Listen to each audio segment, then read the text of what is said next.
चनियोट राना तजम्मुल वसीम की रिपोर्ट के मुताबिक additional deputy commissioner revenue Chiniot Rana Umar की सरबराही में दफ्तर डिप्टी कमिश्नर चनियोट में कपास की ओगेती मौसमी काश्त हालत फसल और ज्यादा काश्त के लिए आइंदा के लाहे अमल के लिए मीटिंग का इनेकाद किया गया।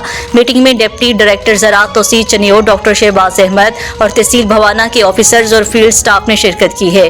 डिप्टी डायरेक्टर ज़राअत तोसी चनियोट डॉक्टर शहबाज अहमद ने फसल कपास के अहदाफ और हसूल के बारे में ब्रीफिंग दी। ADCR राना उमर ने इस बात पर जोर दिया है कि कपास की काश्त के अहदाफ के हसूल के लिए भरपूर कोशिश की जाए और टारगेट के हसूल को यकीनी बनाया जाए।